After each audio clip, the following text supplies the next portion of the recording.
यहाँ पर विराजमान देश के भावी कर्णधार मेरी छोटे छोटे भाइयों एवं बहनों, आइए थोड़ी सी चर्चा आपके समक्ष करने के लिए उपस्थित हूँ।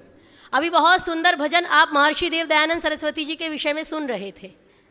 उन्होंने नारियों पे क्या उपकार किया, समाज के लिए क्या किया, राष्ट्र के लिए क्या किया, और बहुत सुंदर चर्चाएं आप मुझसे पहले भी सुनते रहे। तो मैथिली शरण गुप्त बहुत सुंदर कवि हुए हिंदी के, जो हिंदी से थोड़ा भी परिचित होंगे वो जानते होंगे। उनकी बहुत सुंदर पंक्तियां हैं। हम कौन थे, हम कौन थे, क्या हो गए और क्या होंगे अभी, आओ मिलकर के विचारे ये समस्याएं सभी। इन्हीं पंक्तियों पर विचार करने के लिए आपके सामने उपस्थित हूं। हम कौन थे? हम बहुत कहते हैं कि हमारा गौरवशाली इतिहास रहा, हम ये रहे, हम वो रहे, हम विश्व गुरु रहे। क्या इतिहास था हमारा?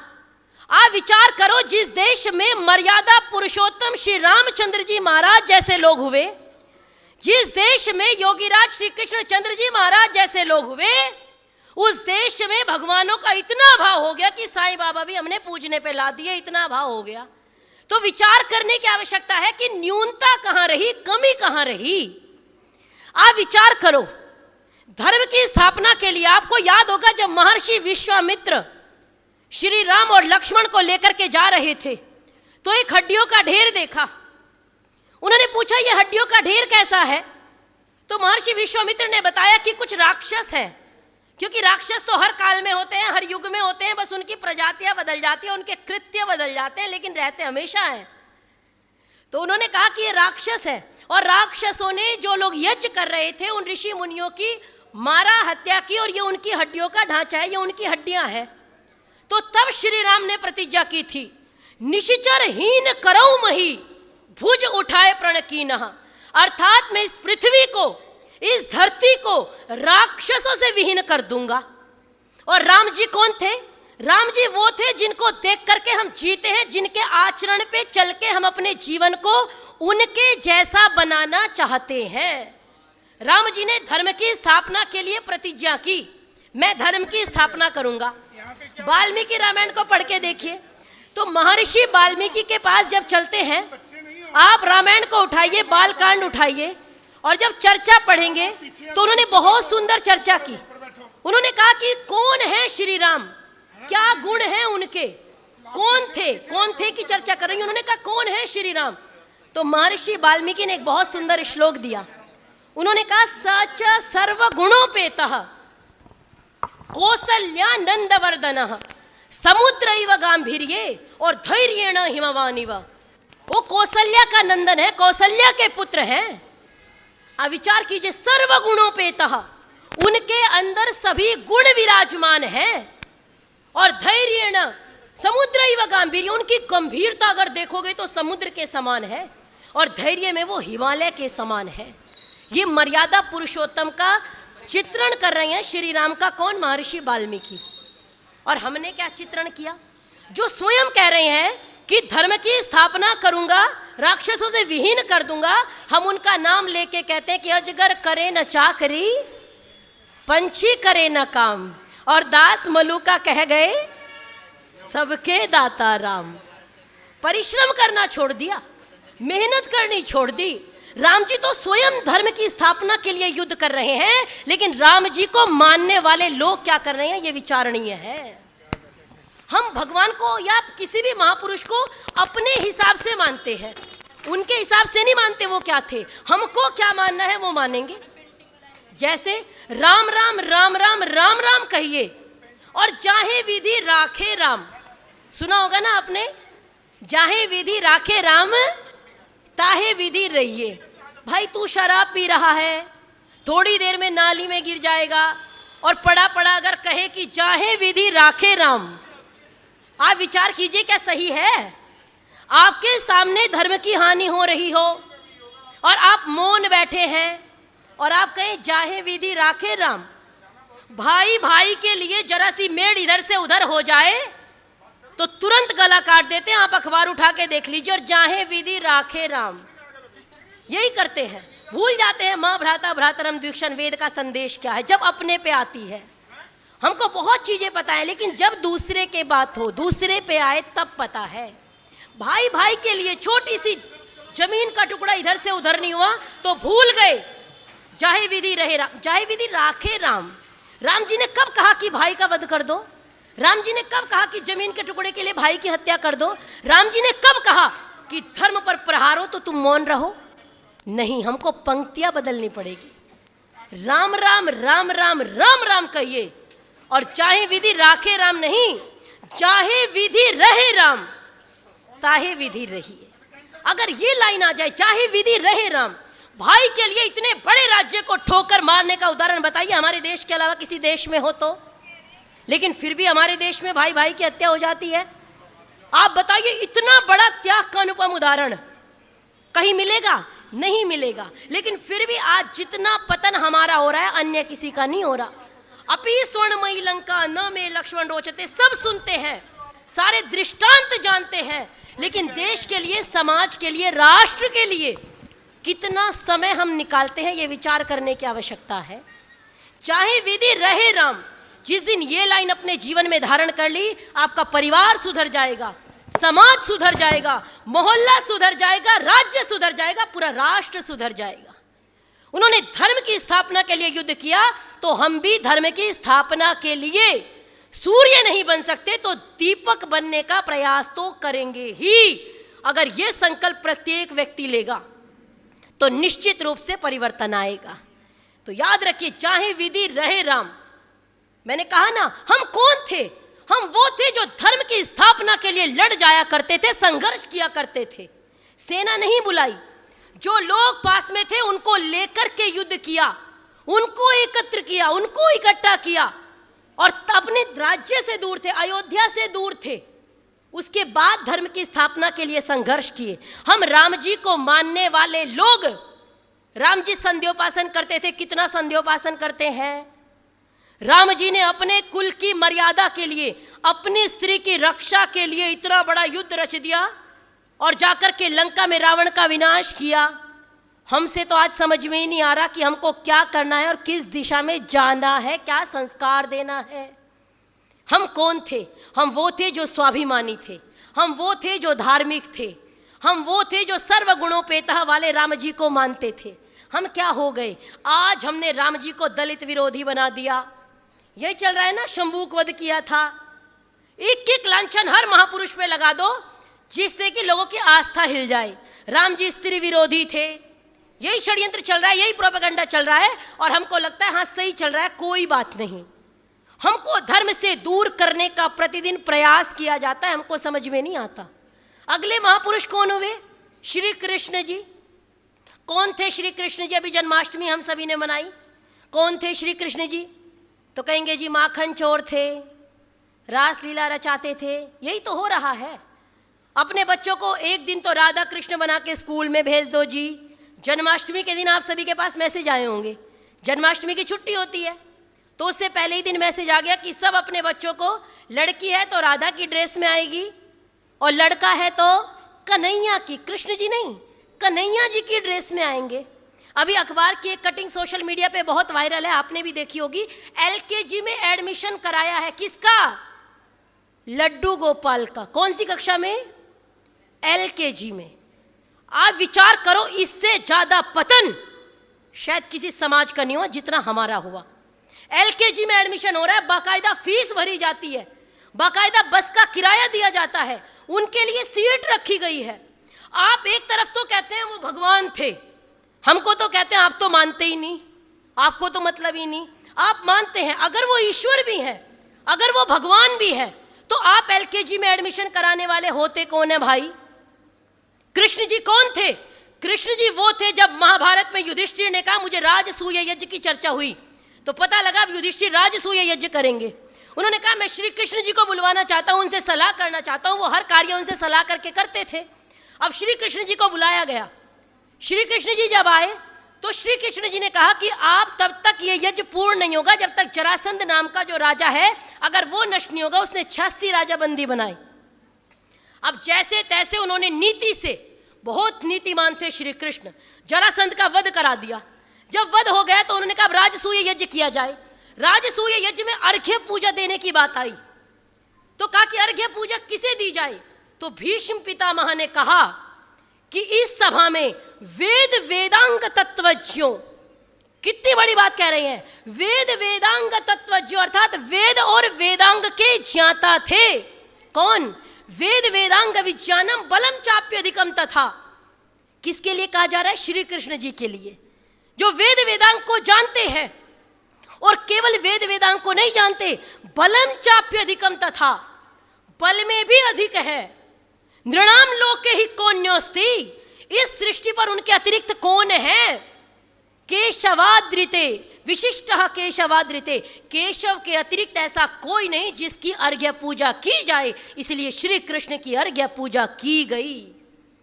तब वहां पे शिशुपाल की चर्चा आती है।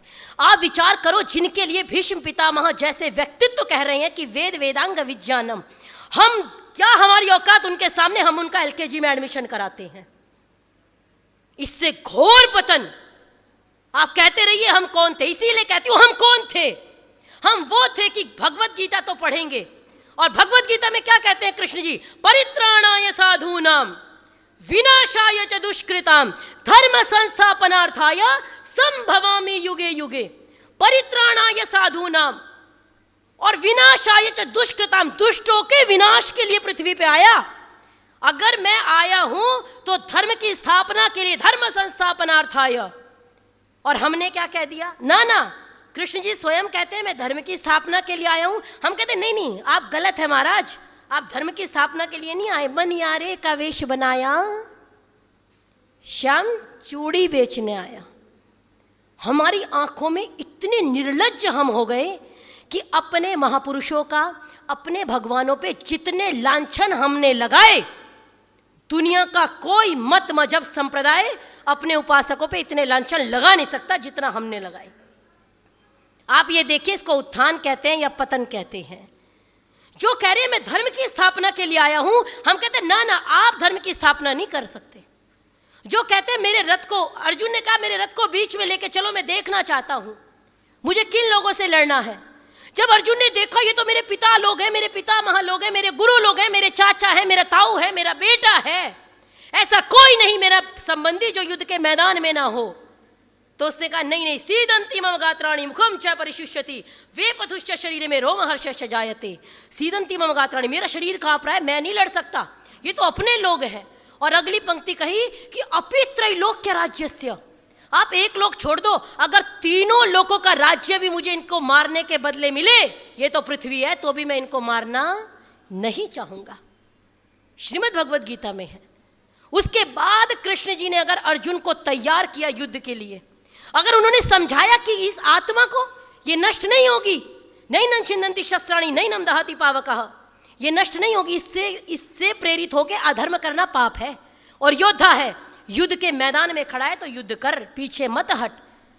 और उसको बताया था कि तस्माद् उत्तिष्ठ कौन्तेय युद्धाय कृत निश्चयः हतो वा प्राप्स्यसि स्वर्गम जित्वा वा भोक्ष्यसे महीम। अगर मारा गया तो स्वर्ग को प्राप्त करेगा, और जीत गया तो पूरी पृथ्वी पे शासन करेगा। इसलिए हे कौन्तेय, कुंती के पुत्र, खड़े हो जाओ। क्यों? युद्धाय कृत निश्चयः, युद्ध के लिए निश्चय करके खड़े हो जाओ। जिन भगवान कृष्ण ने अर्जुन में युद्ध के मैदान में उसके रक्त में उष्ण रक्त का संचार कर दिया, जिन भगवान कृष्ण ने हर संकट काल में पांडवों की रक्षा की, जिन भगवान कृष्ण को भीष्म पितामह से लेकर आचार्य द्रोण हो, चाहे कोई भी व्यक्ति हो, हर व्यक्ति नतमस्तक उनके सामने होता है, उनके हमने क्या दुर्गति कर दी, ये हमसे बुरा व्यक्ति शायद, हम उपासक तो हो नहीं सकते, उनकी उपासना कर नहीं सकते।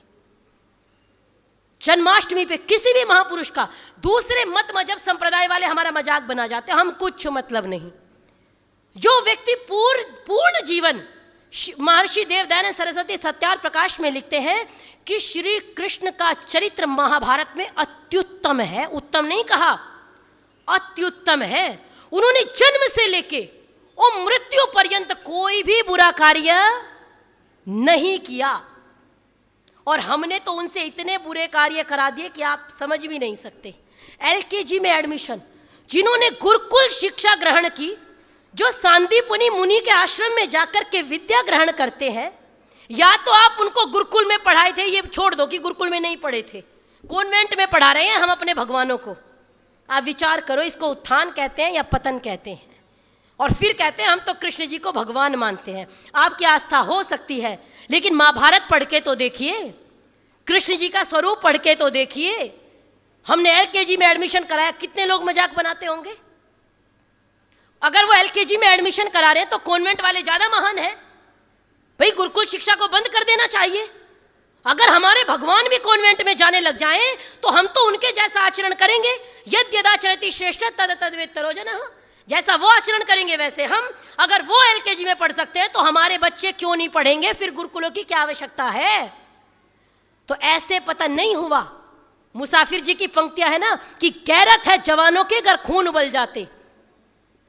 हमसे स्वाभिमानी कौम और या हमसे निरभिमानी कौम, मेरे को समझ में नहीं आता क्या कहा जाए। गैरत है जवानों के अगर खून उबल जाते, मर्दों की तरह जाकर के मैदान में मचल जाते। कुछ बात है मुसाफिर हिंदू नहीं पिघलते, वरना बनी ये तेरी आंखों से तो पत्थर भी पिघल जाते, वरना बनी ये तेरी आंखों से तो पत्थर भी पिघल जाते। क्या परिवर्तन किया? किस महापुरुष को माना? किसका हमने सम्मान किया? हमने कृष्ण जी को नहीं छोड़ा। आपने कृष्ण जी की चर्चा सुन ली, राम जी की चर्चा सुन ली, हम उनको महापुरुष कहते हैं, हम उनको भगवान कहते हैं, लेकिन आज हमने उनकी क्या स्थिति कर दी ये विचारणीय है। अगर आज नहीं जगे, अब भी नहीं संभले, कहते हैं जी वो तो माखन चुराते थे। अगर वो चोर होना उनका सही है तो हमारे बच्चे भी चोर हो जाएं। अरे उनका नाम गोपाल था, वो गाय का पालन करते थे, जिनको भोग विलासी बना दिया। उन्होंने 12 वर्ष तक तपस्या की थी। तपसा 12 वार्षिकम हिमवत पार्श्वमास्थाय यो मया तपसार्जिता प्रद्युम्नो नाम मे सुतः। हमने महाभारत नहीं पढ़ी, हमने रामायण नहीं पढ़ी, हमने वेद पढ़ना छोड़ दिया, हमने उपनिषद नहीं पढ़ी। जिस दिन से स्वाध्याय करना छोड़ दिया उस दिन से टीवी का महाभारत हमारे लिए महाभारत हो गया। जो टीवी में दिखाया गया बस वही कृष्ण जी है। और आज आप 3 लोगों की उपासना करते हैं। बहुत ज्यादा हिंदू समाज जिनकी उपासना करता है वो 3 लोग हैं। मर्यादा पुरुषोत्तम श्री राम, योगी राज श्री कृष्णचंद्र जी महाराज, और एक शिव जी की उपासना करता है।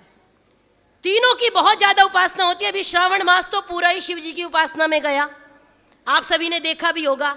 राम जी का मैंने बता दिया क्या थे, हम कौन थे, कितना स्वाभिमानी व्यक्ति थे, कितने धार्मिक व्यक्ति थे। हमने क्या बना दिया, दलित विरोधी और स्त्री विरोधी। और कृष्ण जी पे तो दुनिया का कोई लांछन नहीं छोड़ा जो नहीं लगाया। और बस शिव जी की चर्चा और करके वाणी को विराम दूंगी। अभी शिव जी का और देख लीजिए। हमारे शिव जी उपासक हैं, हम उनको कहते हैं अरे हम तो शिव जी के उपासक हैं, हम तो शिव जी की उपासना करते हैं, हमारे आराध्य हैं, हम उनकी पूजा करते हैं, भगवान मानते हैं।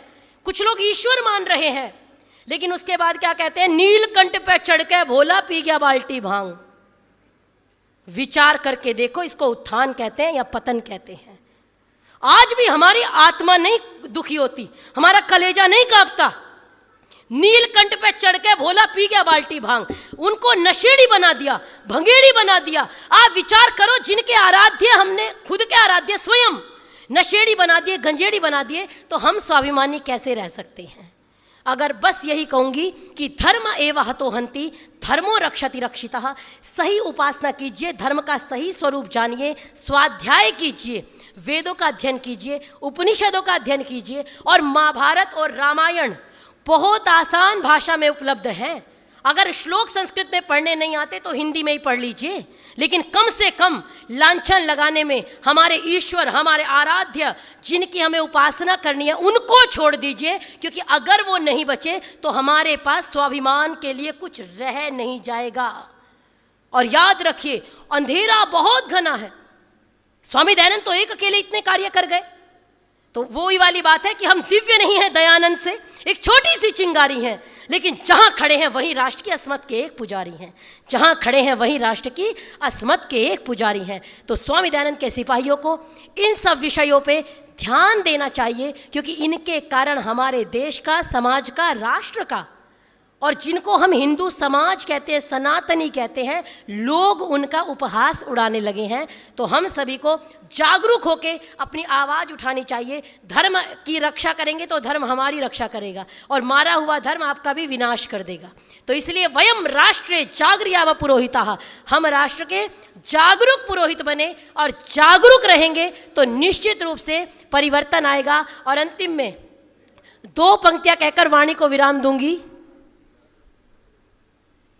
संस्कृति के हित जो कट जाए वो माथ मुझे दो, संस्कृति के हित जो कट जाए वो माथ मुझे दो, और जो गरीबों को उठा ले वो हाथ मुझे दो, और तड़प उठे पराई पीड़ा को देखकर, तड़प उठे पराई पीड़ा को देखकर, दिल वो दयानंद सा नाथ मुझे दो, दिल वो दयानंद सा नाथ मुझे दो। और घनघोर तिमिर का वक्ष चीर, एक अकेले महर्षि देव दयानंद कितनी क्रांति करके गए, सत्यार्थ प्रकाश दे के गए। हम इतने लोग यहां बैठे हैं सभा में, आज विचार कीजिएगा कितने लोगों ने सत्यार्थ प्रकाश पढ़ा है। मैं हाथ नहीं उठवा रही, लेकिन विचार करिए कितने लोगों ने पढ़ा है। उन्होंने गो करुणा निधि लिखी, हमने कितने लोगों ने गो करुणा निधि पढ़ी है, विचार करिए। उन्होंने आर्या भी विनय लिखी, हमने कितने लोगों ने आर्या भी विनय पढ़ी है, विचार करिए। उन्होंने व्यवहार भानु लिखी, तो विचार करिए कितने लोगों ने व्यवहार भानु पढ़ी है। तो जब तक पढ़ेंगे नहीं तब तक सुधरेंगे नहीं। अगर परिवर्तन लाना है तो स्वाध्याय करना पड़ेगा। तो महर्षि देव दयानंद सरस्वती जी के विषय में दो पंक्तियां कहकर वाणी को विराम दूंगी। घनघोर तिमिर का वक्ष चीर, भू पर उतरी थी एक किरण।